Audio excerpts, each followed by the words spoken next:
Before we get into today's show, let me tell you about the latest deal from Mike Lindell, MyPillow. Once again, the big box stores have canceled their orders simply because they don't agree with Mike Lindell's politics. They don't like it because he supports President Trump. Well, he's going to pass that savings on to you. No more middleman. And boy, does he have some great deals on the Giza Dream Sheets and the Percal bed sheets. Listen to this. Giza Dream Queen Size, normally $139.98. Your wholesale price, $69.99 when you use promo code Joey. King size, only $79.99. The Percal Queen Size, normally $89.98. Your wholesale price, $29.98 when you use promo code Joey. Just call 1-800-893-4059 or go to MyPillow.com. Always use promo code Joey. Free shipping options available. This allotment's not going to last very long. When they're gone, they're gone. MyPillow.com, promo code Joey. Thanks for joining me in the PhD Weight Loss and Nutrition Studios. To lose weight for the last time, visit myphdweightloss.com. Welcome in on this Friday as we wrap up what seems to have been a very long week. It's been a busy news-breaking week for sure. President Donald Trump told Fox News that he had predicted that Charlie Kirk would someday be president. We have the latest on the assassination of the founder of Turning Point USA and the organization's future. South Carolina Supreme Court unanimously upheld South Carolina's congressional districts that were being challenged by the League of Women Voters as being gerrymandered to favor the GOP. We have the latest on that. And welcome in today because this is Law Enforcement Appreciation Day in Upstate South Carolina. We have with us this morning Lieutenant Governor Pamela Evette and Sheriff Hobart Lewis to talk about what we have planned to show our appreciation for the men and women in uniform. I told you we'd be back. And ye shall know the truth, and the truth shall make you free. It's Joey Hudson. I wanted to name it the Joey Hudson bill, but, they don't allow you to put names on bills. But I wanted to call it the Joey Hudson bill because I know that one's been near and dear to you for a number of years. That's how it's done. Let your voice be heard. And the truth shall set you free. Here's Joey Hudson. As we head into the weekend, there will be a memorial service on Sunday for TPUSA's founding president, Charlie Kirk. And we learned that Erica Kirk will be taking over as president of TPUSA. We have some breaking news now. Turning Point USA, headquartered in Phoenix, Arizona, has just announced that Erica Kirk has been elected the new CEO and chair of their board. That organization has explained it this way on X. In prior discussions, Charlie expressed to multiple executives that this is what he wanted in the event of his death. When Erica addressed the nation after Charlie Kirk's death, she promised her husband's legacy would live on. Charlie, I promise I will never let your legacy die, baby. I won't. I promise I'll make Turning Point USA the biggest thing that this nation has ever seen. I promise. Wow, those words feel so much bigger now in the perspective of Erica Kirk running that organization, Turning Point USA. We'll be right back.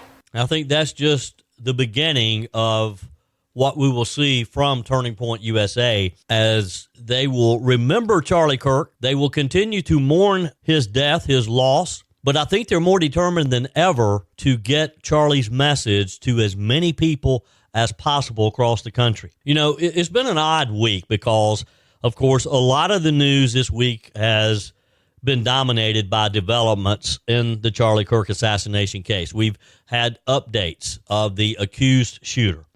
We've seen headlines like school administrator who made vile Kirk assassination comment no longer employed. Actress clarifies remarks after backlash over comments on Charlie Kirk's assassination. ABC Insider offers warning to liberals amid dramatic Jimmy Kimmel saga. Of course, Jimmy Kimmel lost his show this week over remarks that he had made. Teachers, coaches, first responders, doctors, nurses, business executives have all lost their jobs over publicly celebrating the assassination of Charlie Kirk last week. It's just been a crazy, crazy time. But in that, we've also seen a steadfast resolve of the young men and women who will continue to lead Turning Point USA, who will stand beside Erica Kirk just like they have Charlie Kirk all these years. And one thing is for sure, Charlie Kirk's death is not going to stop the movement that he started as an 18-year-old kid. If anything, it has been ignited.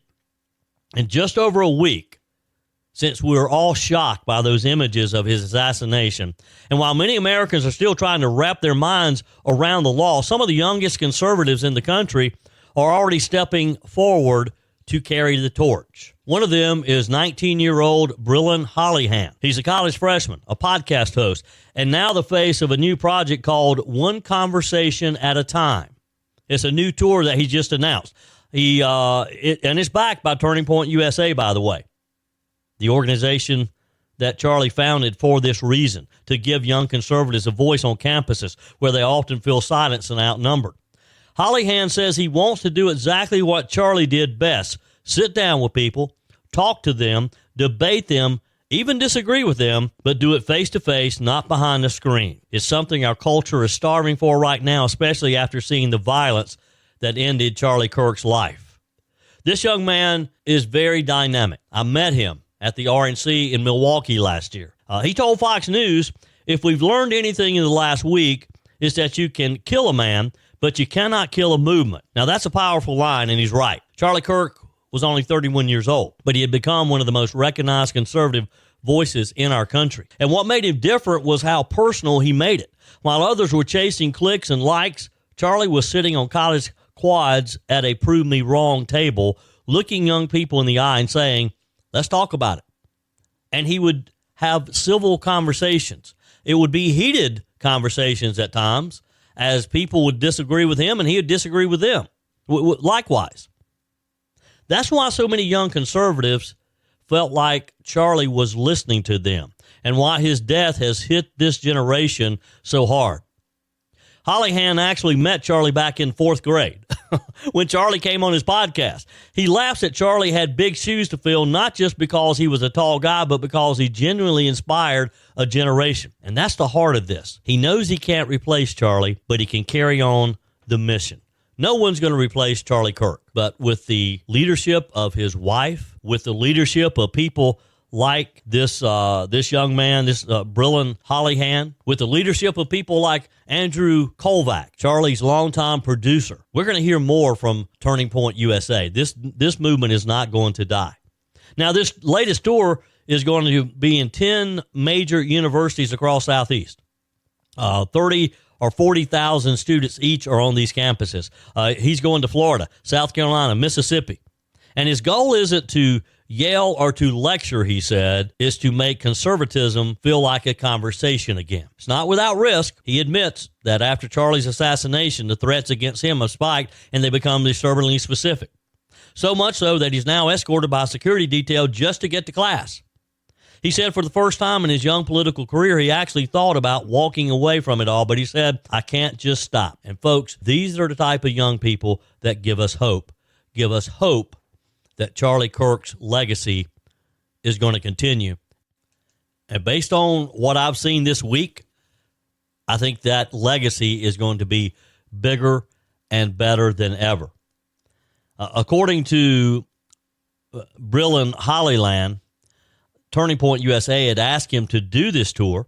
And he says that when he knew he couldn't sit it out, he said, "I'm not doing this because it's easy. I'm doing it because it's hard and because it's terrifying." And that's something to think about, isn't it? That's courage from this young man, and it's exactly what Charlie Kirk would have wanted him to do. I mean, this new generation of conservatives isn't waiting for someone else to lead. They're getting out there. They're saying, "We will not cower. We will not be silenced. We will be louder than ever." Now, isn't that encouraging? Doesn't that give you hope that these young people aren't going to be bullied into silence? Outside of Turning Point's headquarters in Phoenix this week, people left flowers and signs and all types of things in a memorial to Charlie.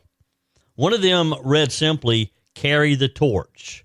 And that's what Brillen Hollyhan is doing. He's carrying that torch. It wasn't snuffed out. That's what the shooter was trying to do, was to snuff that torch out. But that flame is glowing, and it is burning brighter than ever.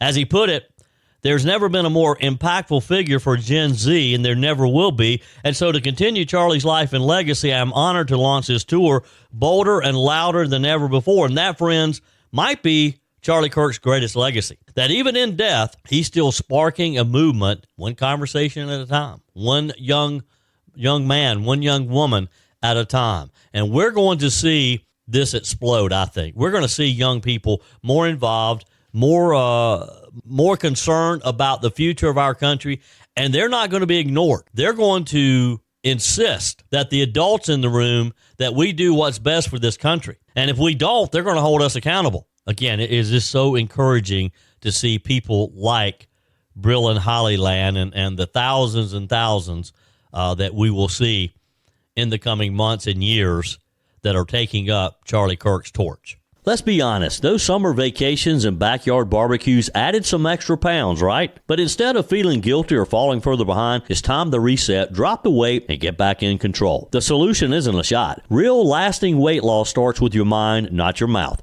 At PhD Weight Loss, Dr. Ashley Lucas and her team help you uncover the real reasons behind your weight gain so that you can reprogram the way you think about food forever. PhD clients lose up to a third of their body weight without ever taking a drug. I know because I lost 33 pounds with PhD weight loss. Through real food, behavioral coaching, and proven science, your body can become a natural fat-burning machine. Why risk spending thousands on shots that strip away muscle, come with dangerous side effects, and leave most people regaining 60% of the weight within a year? With PhD, you'll activate your body's natural appetite control, burn fat safely, and stay in control. Even if you're already on Ozempic, PhD can help you transition off while still losing weight. Take the first step today. Call 864-644-1900 or visit myphdweightloss.com. South Carolina's highest court just gave Republicans another win this week. The state Supreme Court unanimously upheld South Carolina's congressional voting lines, declaring there's nothing in the state constitution that outlaws partisan gerrymandering. Now, the justices said this loud and clear. Drawing districts to favor one party over another isn't unconstitutional under South Carolina law. That is a huge, huge win for Republicans. And it's something that Democrats never really paid attention to back when they had majorities and they were drawing the lines to suit their party. Now, let's put this in perspective. This is the second time in less than 2 years that a high court has blessed the Republican-drawn map created after the 2020 census. Remember, the U.S. Supreme Court already ruled 6-3 last year that these lines didn't amount to racial discrimination. The latest case came from the League of Women Voters, who just don't want to accept that. They argued that lawmakers crossed the line by intentionally giving Republicans the upper hand in the coastal 1st District, the one anchored in Charleston that stretches along South Carolina's southern coastline. But the state justices weren't buying it. Justice George James, writing for the majority, said the state constitution simply doesn't prohibit partisan gerrymandering at all. In other words, it might not be pretty politics, but it's legal. And keep in mind, again, if Democrats had a majority, they would do it.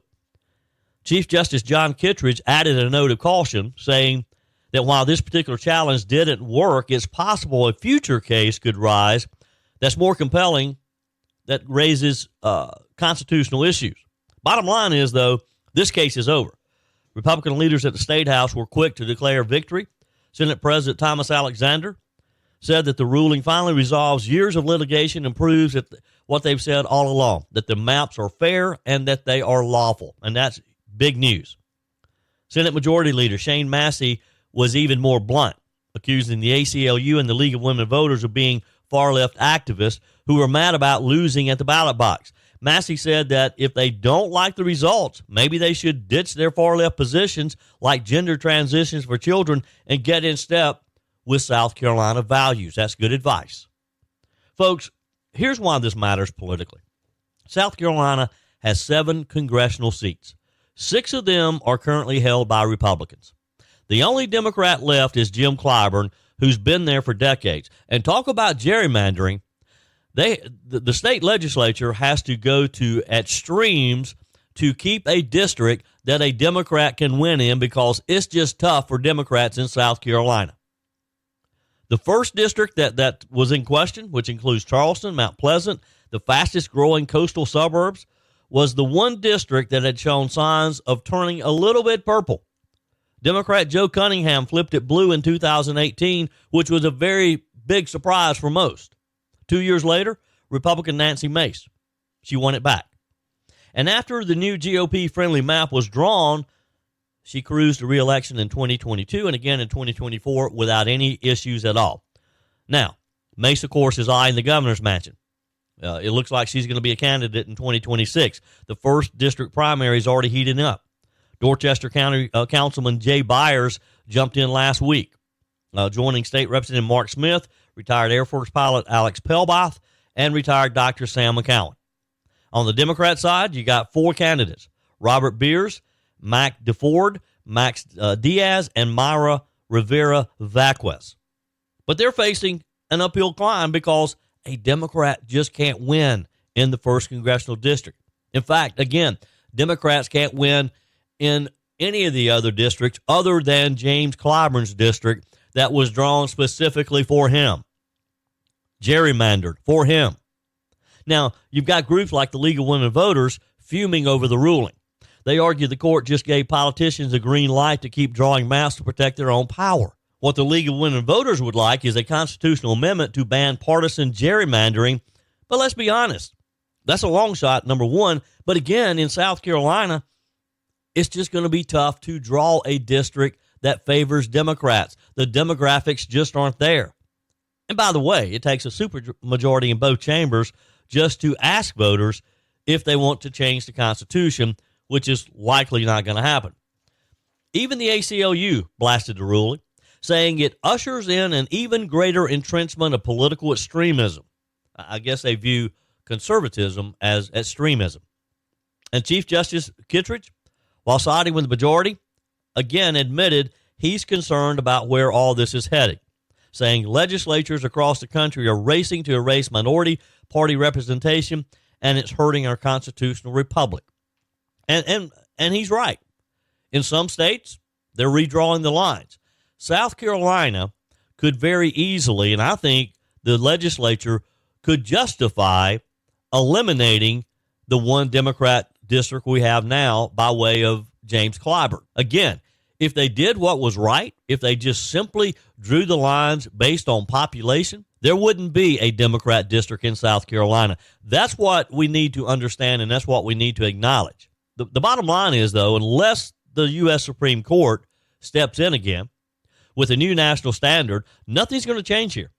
For now, South Carolina Republicans get to keep the map that they wanted, the map that they spent a lot of time, a lot of money drawing. And they're making it clear they don't see any need to redraw it. And they shouldn't. As Senator Massey said, so much winning, and we're not tired of it yet. So the message from the state's highest court is pretty clear. Partisan politics, yep, it may be ugly, but in South Carolina, what we have right now in our Republican majority legislature, they're doing it by the book. It's legal. And for the GOP heading into 2026 with control of 6 of 7 seats, it's also working pretty good. For the Republicans, the Democrats need to just know when to shut up because, again, if they go too far, they could lose that seat as well. One more thing while we're talking about elections. What is happening over at the South Carolina Election Commission? Remember a while back I talked with you about the fact that the Department of Justice is asking for states to send in voter data. They asked South Carolina. South Carolina has not sent it yet. The governing board of South Carolina's election agency was removed this week. In a 3-2 split vote, the commission fired Howard Knapp out of a desire for, quote, new leadership, according to a statement by Chairman Dennis Shedd. Shedd also said the decision was unrelated to the conduct of any election in South Carolina. The commission declined to make any further contact, but I got to believe there has to be something that relates back to the DOJ's request. Now, I don't know where Mr. Knapp fell in that, but there is a lawsuit trying to stop the Election Commission from providing the information of about 3.3 million registered voters to the U.S. Department of Justice over privacy concerns. We shall see. On our guest line today, Lieutenant Governor Pamela Evette. Welcome. Good morning. How are you? I'm doing great, Joey. it's a good day, right? Anytime you wake up as early as we have to today, it's a great day. It's a good day, Law Enforcement Appreciation Day, and we're going to talk more about that in just a minute. Before we get to that, what a week. We've seen a number of college and university professors, administrators, a late-night TV host relieved of their duties due to their seemingly celebrating the assassination of our friend Charlie Kirk. Now, we've also seen some doctors, some EMTs.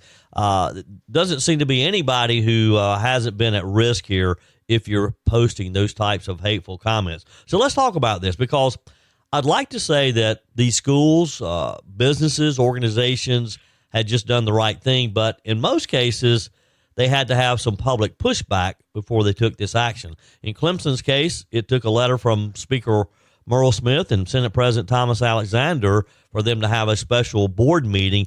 Is it concerning to you that it takes this public outcry for these organizations to take the right to do the right thing? You know, it's a little bit shocking, but you know, I think what it is, it's over the years, Joe, and you probably saw that. You know, I was talking with the president of Clemson early on in this problem when it came up, and I'm telling you, I think it ties all back into tenure. Yeah. And the fact that these colleges become very afraid of these teachers that have tenure and what the teachers will do. And I think you're seeing the dawn of a new day. In fact, I know we are seeing the dawn of a new day. And, you know, I was asked on the record a couple of days ago, you know, did I feel like that would end, you know, college professors having the ability to speak freely and be creative? And I was like, absolutely not. We speak freely and we're creative in the private sector all the time, and nobody's job is guaranteed under contract. Right. And I think there's one part, and I wanted to be really specific about this, is we need to now start looking at the kids that sit in those classes. You know, as a mom, I've had now my third one in college, and I can tell you, Joey, for years, from my oldest on down, and with their friends, I mean, you hear it enough places. Kids in classrooms are scared to death of their professors, and if their opinions don't agree with them. It's not the other way around. You know, I've heard over and over how kids have to write papers with a tone or a tense that they don't really agree with for fear of retribution, bad grades. And that's what we have to start looking at. Wow. Is why these professors have so much power in these classes. We're worried about the professors. We need to worry about the kids. Right. And we have to start eliminating professors who don't inspire critical thinking and turn to indoctrination and pressure for trying to change these kids' worldviews. Yeah. I would never make it through school now. I would be flunked out day one if I had to deal with what the kids are having to deal with these professors now. But you know, this conversation that we've been having this past week after this tragedy with Charlie Kirk, it actually has led us to a much broader conversation that needed to be had as well, as far as just indoctrination, leftist indoctrination overall. Now, you spoke with Secretary of Education Linda McMahon this week about what the U.S. Department of Education is doing to weed out this leftist indoctrination. What can you tell us about that conversation? Well, you know, the secretary is an amazing lady and just so normal. I mean, you know, she's not doesn't try to talk over you. She doesn't try to make excuses. She's just telling you that on the direction of President Trump and his administration, that they are they have been weeding through grants where grants had DEI criteria embedded in them, and they're getting rid of them. And they're using that money to create new grants that are broader and don't have those kind of tethers to it that people don't want to see in their classrooms. And, you know, they're really focusing on trying to pull up education. You know, it's kind of like parents say, I hear, I hear just people saying it all the time. These teachers are paid to teach a curriculum. Teach the curriculum, and that is it. Yep. If you're paid to teach math, teach math. If you're paid to teach, and I really think most teachers would like it that way. I mean, Joey, I was telling David the other day, I said, I can remember when I was in school, especially like K through 12, I never knew if my teachers were married or single, had children, didn't have children, had a dog, didn't have a dog. Right. Because teachers kept their personal lives personal. And I think most teachers would like to see that again, right? Is like have this separation from the classroom and their personal lives, and just be able to have the freedom to teach the subjects they're teaching. Yep. Good advice, and that's and maybe this national conversation that we're having will get us back to those days, because it certainly would be easier for everybody, but particularly, as you said earlier, serve the students in a better way, because that's why they're there, is to teach the kids. Exactly. You're exactly right. That's what parents want. And again, I think on a broader level, probably most teachers got into teaching to teach, not to be mental health counselors, not to be their students' best friends, not to do all the things that now they're saddled with doing in the classroom. Yep. Let's create an environment where teachers can teach.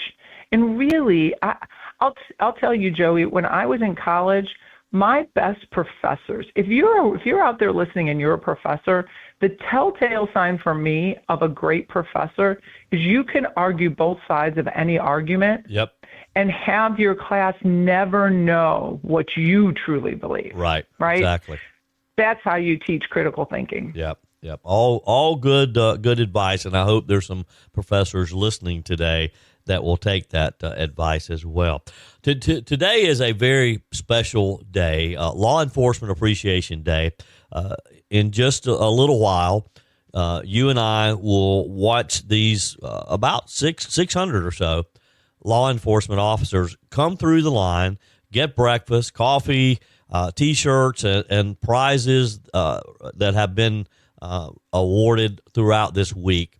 Let's talk about this for a minute, because I know you have been at Law Enforcement Appreciation Day for a number of years now. Isn't it a special thing to see those cars lined up for literally further than you can see to come through the line for us just to say thank you? It is always a great morning. It's an early morning for us, isn't it, Joey? But very that's early. Okay, because everybody's 6:30. They start lining up, and it's just nice to shake their hands and tell them thank you, right? Like you said, I have made this a priority. I think this is my 5th year that I've been there, 5th or 6th year, and it was. It's always been just a nice time to like you said, give them breakfast, shake their hand, thank them for keeping us safe, especially in the world we live in now. I think it's so important to thank our law enforcement. You know, there are shortages in law enforcement all over the country. Yeah. And the least we can do is thank them for, putting their lives on the line every single day that they put on their uniform and step out of their house. And, we saw in York, Pennsylvania, once again, we had officers killed while trying to deliver a warrant. It is really sad that we have this cultural violence, from Charlie Kirk to what we saw on the subway in Charlotte to seeing our law enforcement. So every time you see one of our brave men and women out there, thank them for what they do. If you're in Dunkin' with them, or if you're sitting at lunch, if you can, buy their lunch. Yeah. It probably, I can't imagine what it means to them to know that they have the support of the people that they are protecting. Yeah. Well, and I've said many times, of course, we do Law Enforcement Appreciation Day in Greenville in September, but every day should be Law Enforcement Appreciation Day, right? You're absolutely right. We can't say thank you enough for what they do. And here in South Carolina, the governor and I have always really tried to put our law enforcement at the top of our needs list, whether it's giving them the biggest raises in our state's history, or making sure that they have the state-of-the-art equipment they need. We want to make sure that if you want to be a law enforcement officer anywhere, South Carolina is where you pick. Yeah, absolutely. We need to support them, and that's why another reason I think days like today are important. I've talked with the sheriff and Chief Howie Thompson. These types of events help the morale. We had an officer tell us last year they had moved from another area. They said, we didn't do this type of thing where I moved from. So Law Enforcement Appreciation Day is going to be a good day, and I'll see you out there in just a few minutes. All right, Joey. Well, you have a great weekend. God bless. And to all of our law enforcement, thank you. If you don't hear somebody say it every day, know it's in our hearts. Yes. Your comments are welcome on the Firmin Ford text line, 864-477-JOEY. That's 864-477-5639. Emails always welcome, joey@joeyhudson.com. Speaking of the Firmin Ford text line, it's never been more important to support locally run businesses owned by people who actually live here in the Upstate. Let me take a minute to talk with you about our friends at Firmin Ford. If you're looking for a new vehicle, maybe a great pre-owned vehicle, one you can trust, or maybe you're looking to order that special vehicle. Either way, if you want a new one, a brand new one, or a pre-owned that you can trust, the folks at Firmin Ford, they're there to help you. Their name is on the sign because their name is on the line, because every single transaction is important to them. Jim Firmin, Matthew Firmin. They do business the right way. When you stop by, when you give them a call, or maybe when you just send them a quick email, you're always going to have access to a member of the Firmin Ford family. And by the way, they also offer great service, and you're not going to have to wait weeks and weeks to get it done. And you do not have had to purchase your vehicle at Firmin Ford. Doesn't even have to be a Ford. They service all makes and models. Visit my friends at Firmin Ford online at firminford.com, firminford.com. On our guest line, Greenville County Sheriff Hobart Lewis on this Law Enforcement Appreciation Day. Sheriff, welcome. How are you, sir? Doing great. Looking forward to a good event today, and getting to see a lot of folks and see their families. It's always an exciting time.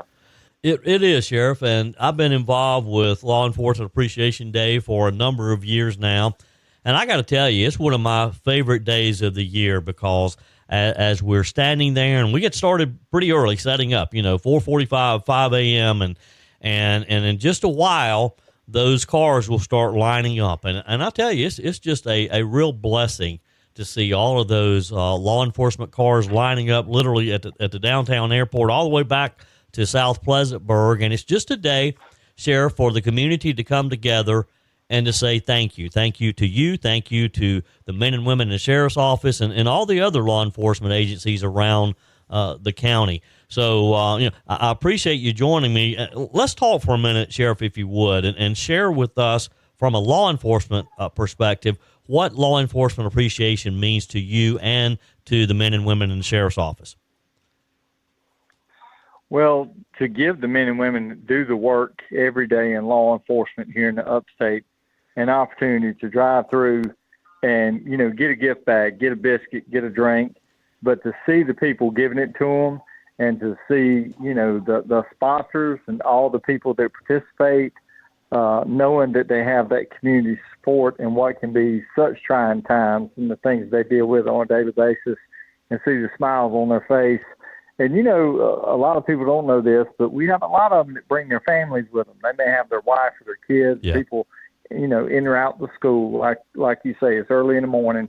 And that's the coolest part to me, is to be able to kind of pat them on the back, give them a little praise, talk about the great work they do and how much we appreciate them, for their families to see that and understand, because we forget about the sacrifice every family makes when that loved one walks out the door, puts that vest on, gets in that car and leaves for that 12-hour shift.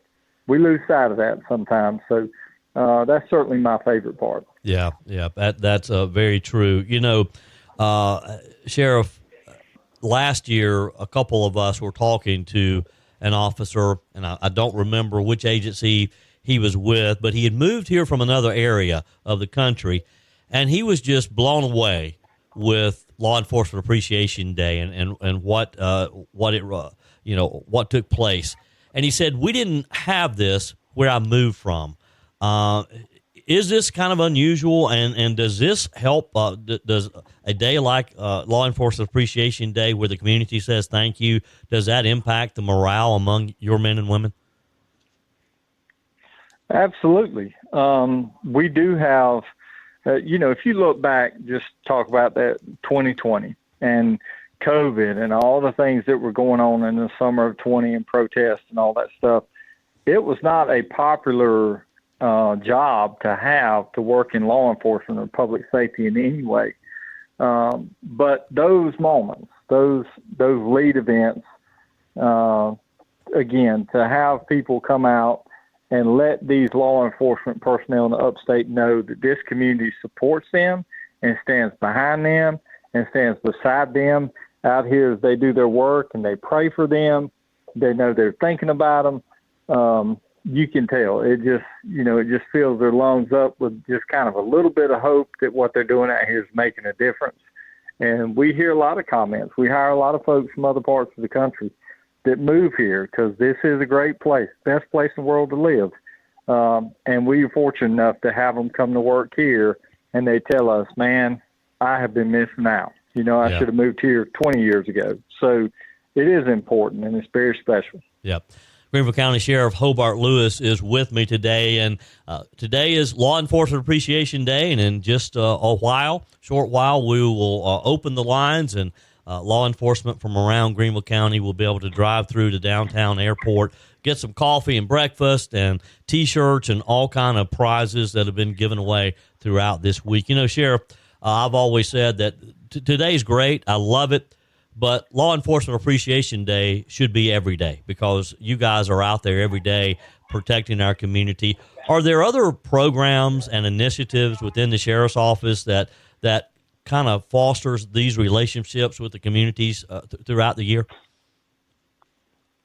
We do. We have deputies who attend community meetings where, folks in a particular part of the community come out, crime watch groups and those kind of things, and let them know how much they appreciate them.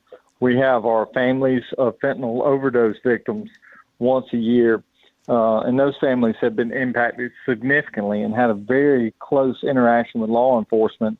They come out, and it's a time for us to kind of love up on them a little bit, but it also gives them an opportunity to tell law enforcement how much their presence and their demeanor and their professionalism meant to them during such trying times. So, again, this all started, Seabrook Marchant started this at Tommy's Ham House. Yep. You would go in there and eat breakfast, and, Seabrook saw it. He saw a lot of law enforcement in there and people patting you on the back or maybe paying for your breakfast. This is how this started, and because Seabrook saw something, recognized something, stepped out on a limb, we have had a great number of sponsors who come out and support this event to make it possible. That's the only reason why we're able to make this happen year after year.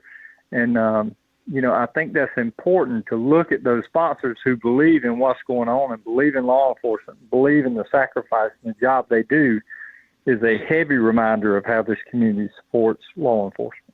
Yeah, and I'm glad you mentioned that, Sheriff, because none of today would be possible without those sponsors like CPI Security and Spinks and Bon Sequoia Wellness, Marchant Real Estate. You mentioned Seabrook Marchant, Clarity Law Firm, the Community Foundation, and the list goes on and on. Pepsi of Greenville, Cogdo Law Firm, ScanSource, Hampton Inn and Suites. There's a long list, and I appreciate and thank all of those sponsors for making today possible. Sheriff, law enforcement has seen some tough times over these past few years as you guys have been under siege at times. Do you feel like things have improved? Are we getting into a better atmosphere where the community is accepting law enforcement and showing the appreciation? I certainly think so. Now, again, we live in a very special place. We have not had the problems some other areas have had across the country. So when you look at a lot of elected officials and community support that understand the sacrifice and the work law enforcement does, we just didn't have the problems some places may have experienced. Greenville's a special place. South Carolina, there's not a better place in the world to live. So I do think things are getting better. When you look at our young people who are getting in a career, choosing a career in law enforcement, we're hiring some great folks. Greenville City, I talked to Chief Thompson. Same applies for them. They got some wonderful folks coming to work there. So Malden, Simpsonville, Fountain Inn, Travelers Rest, Greer, the future looks pretty bright for law enforcement here in the Upstate, and we couldn't be more proud of those that choose this profession. And we look forward to it. Look forward to watching them grow. Yeah, absolutely. Sheriff Hobart Lewis, again, thank you for your time. And, of course, I'll see you out there just in just a while as we start the lines with breakfast and all the awards. But truly, I thank you for what you do in our community every single day. Well, thank you for what you do. Thank you for helping us spread the word about all the great law enforcement here in the Upstate and being here to recognize these folks today. We appreciate y'all very much. That's it for today's edition of Just the Truth. Thanks for joining me in the PhD Weight Loss Studios. To lose weight for the last time, visit myphdweightloss.com. If you haven't joined my mailing list yet, visit my website, joeyhudson.com. Click on the Connect with Joey button so that you can receive our emails and the most up-to-date news. Also, join me on my YouTube channel. Be sure and like, comment, and subscribe. Just search for Joey Hudson. As always, thanks for spending a few minutes of your day with me. Do me a favor and forward this episode to a few friends. Just click on the share button and send to your contacts. We need to build an army of conservatives to win our country back, and we can do that by continuing to share the truth with our friends and family. Keep those comments coming via the Firmin Ford text line 864-477-JOEY. Email to joey@joeyhudson.com, and I love your messages on the MyPillow message line. Again, that's 864-477-JOEY, 864-477-5639. Be sure and take advantage of the MyPillow special, just $14.88 on the standard MyPillows when you use promo code Joey. Order online at mypillow.com or call 800-893-4053. We're back again tomorrow and hope you'll plan to join us. Until then, remember, God's got this. He's still in control.